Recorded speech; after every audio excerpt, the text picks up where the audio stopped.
স্বামীর বাচ্চা।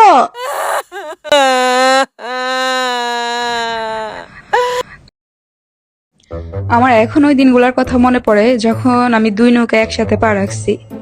বাট আপনারা যে নৌকার কথা ভাবছেন এটা সেই নৌকা না। তো হয়েছে কি, আমি যখন ছোট্ট ছিলাম স্কুলে ভর্তি করে দিছে আমার আম্মু। এখন বেজালটা হয়েছে যে ওই স্কুলের সামনে আরেকটা সরকারি স্কুল ছিল।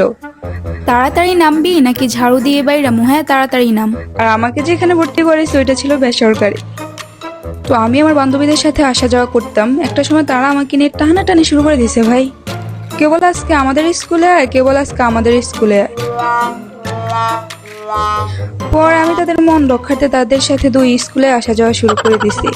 তারপর হয়েছে কি, একদিন সরকারি স্কুলে যাওয়ার পর ওইখানে ম্যাম আমাকে জিজ্ঞাসা করে, দরজা খুলবি নাকি দরজা ভেঙে ফেলবো? এই তুমি আসলে কোন স্কুলে পড়ো? হ্যাঁ, তোমাকে আমি কিছুদিন ওই স্কুলে যাইতে দেখছি। এখানে পড়তে হলে এখানে ভর্তি হতে হবে, বুঝছো? কিন্তু তাকে কিভাবে বলে যে আম্মু আমাকে এখানে ভর্তি করায়নি, আম্মুর অজান্তে আমি এখানে আসা যাওয়া করে। পরে তিনি আমাকে বলেন যে তোমার আম্মুকে গিয়ে বলবে তোমাকে এখানে এসে ভর্তি করিয়ে দিতে।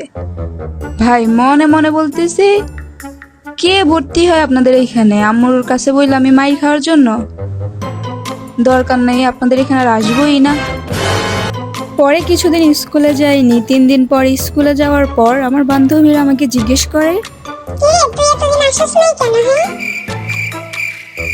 তখন আমি উত্তর দিলাম আমি অসুস্থ ছিলাম। কিন্তু আসলেই কি আমি অসুস্থ ছিলাম?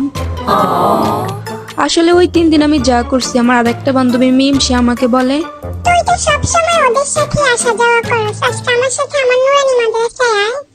তারপর আর কি, ওর মন রক্ষার্থে 3 দিন ওর সাথে গেলাম। আম্মুর কাছে পাখিবাজি করে ওদের সাথে চলে যাইতাম। তারপর একদিন আমার আম্মু আমাকে যেখানে ভর্তি করাইছিল ওই স্কুলে যায়। পরে ম্যাম আমার আম্মুকে বলে, আপনার মেয়েকে নিয়মিত স্কুলে পাঠান না কেন? ও তো কিছুদিন আসে আবার কিছুদিন আসে না, এরকম ভাবে তো পিছিয়ে যাবে। কিন্তু ওকে তো আমি প্রত্যেকদিন রেডি করিয়ে স্কুলে দেই, তাহলে ও কোথায় যায়? স্বামীর বাচ্চা।